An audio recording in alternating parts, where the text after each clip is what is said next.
पिता पुत्र में युद्ध की तैयारी देखकर हितैषी लोगों ने राजा को अच्छी तरह से समझाया कि लड़के के साथ युद्ध करने से सारे विश्व में आपकी निंदा होगी।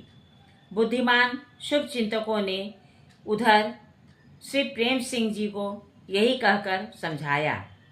इन्होंने कहा, लौकिक विषयों के लिए मैंने अब तक करोड़ों जन्म गंवाए हैं, यह एक भगवान की भक्ति के काम आए। मैं ऐसा ही चाहता हूँ, मुझे यही अच्छा लग रहा है। श्री प्रेम सिंह जी का ऐसा दृढ़ विचार सुनकर लोग इनके पैरों में गिर गए और कहा, अभी कुछ समय के लिए इन बाजों का बजना बंद करवा दीजिए। राजा साहब आज ही रात को आमेर चले जाएंगे, फिर आप खूब नौबत बजवाएं। प्रेम सिंह ने मान लिया। नौबत बंद हो गई। यह कहकर लोगों ने राजा को शांत किया। राजा माधव सिंह जी दिल्ली से चल दिए और आमेर आ गए। इनके नगर के निकट पहुंचते ही लोग इनसे आकर मिले और उन्होंने रानी का सब वृतांत कह सुनाया। अब राजा के मन में बड़ी चिंता हो गई। राजा ने राजमहल में पहुंचकर अपने मंत्रियों को बुलवाया और कहा, मेरी नाक तो कट ही गई, वह अब जुड़ नहीं सकती है, परंतु उसमें से जो लगातार खून बह रहा है उसको किसी प्रकार रोकिए। किसी प्रकार रानी को मरवा डालना आवश्यक है। अतः आप लोग कोई ऐसा उपाय सोचिए कि रानी मर जाए और हत्या का कलंक भी न लगे। जब राजा ने यह कहा तो किसी बुद्धिमान मंत्री ने बहुत सोच विचार कर एक उपाय बताते हुए कहा, अपने यहाँ पिंजड़े में जो सिंह बंद है उसे रानी के सामने छोड़ दिया जाए। वह रानी को मार डालेगा, तब फिर उसे पकड़वा लिया जाएगा। इस मंत्रणा को गुप्त रखा जाए और बाद में यह प्रचार करवा दिया जाएगा कि सिंह छूट गया और उसने रानी को मार डाला। यह उपाय सभी चापलूसों को अच्छा लगा। लोगों ने यही किया, सिंह को छोड़ दिया।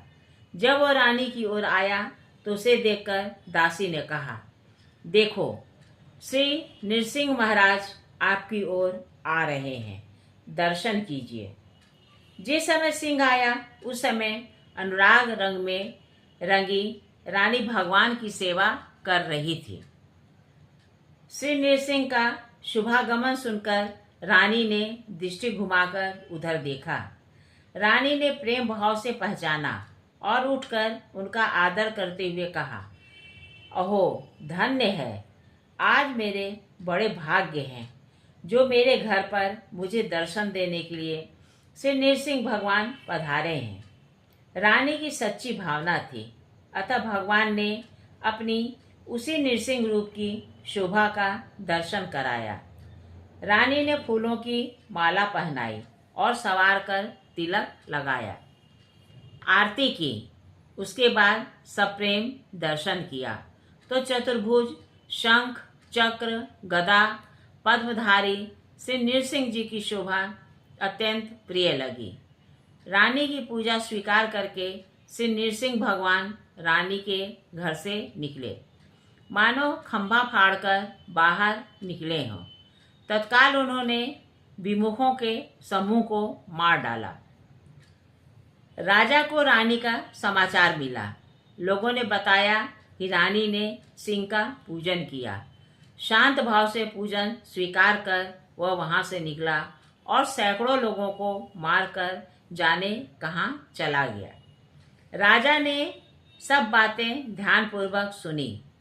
फिर वह अत्यंत नम्र होकर रानी के पास आया। रानी की भक्ति के प्रभाव से राजा की बुद्धि बदल गई। अतः भूमि पर पड़कर साष्टांग दंडवत प्रणाम किया।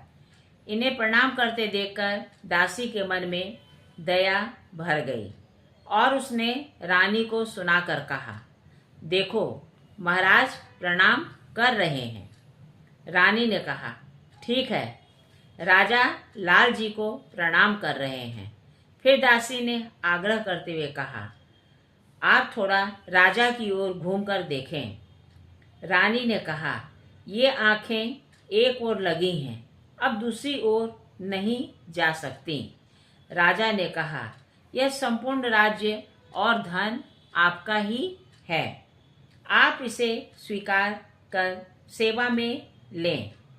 अब रानी को पति में या उनकी संपत्ति में लोभ नहीं रह गया था, अतः उसने कहा, राज्य सुख को आप भोगें, हमारी संपत्ति और सुख हमारे लालजी हैं, अब यही हमको प्रिय लगते हैं। एक बार राजा मान सिंह जी और माधव सिंह जी दोनों भाई काबुल की लड़ाई में विजय प्राप्त करके लौटते समय अटक नदी में नाव पर चढ़कर यात्रा कर रहे थे। दैववश नाव डूबने लगी। बड़े भाई मान सिंह जी ने अपने छोटे भाई माधव सिंह जी से कहा, अब बचने का कौन सा उपाय किया जाए। माधव सिंह जी ने कहा, अपने घर में रानी भगवान की बड़ी भक्ता है, ऐसे समय में उसी का स्मरण किया जाए। फिर दोनों भाइयों ने रानी श्री रत्नावली का ध्यान किया। उसका ऐसा अद्भुत प्रभाव हुआ कि नाव संकट से बचकर किनारे पर लग गई। इससे दोनों भाइयों के मन में बड़ी प्रसन्नता हुई। मान सिंह के मन में नई अभिलाषा उत्पन्न हुई कि भक्ता रानी का दर्शन सर्वप्रथम करना चाहिए। तदनुसार भाई समेत मान सिंह जी ने रानी का एवं उनके श्री ठाकुर जी का दर्शन किया और प्रार्थना की। कहिए मेरे श्रद्धालु श्रोताओं, आपको मेरे द्वारा कही गई कहानी कैसी लगी? अगर अच्छी लगी है तो कृपया इसे लाइक और सब्सक्राइब कीजिए।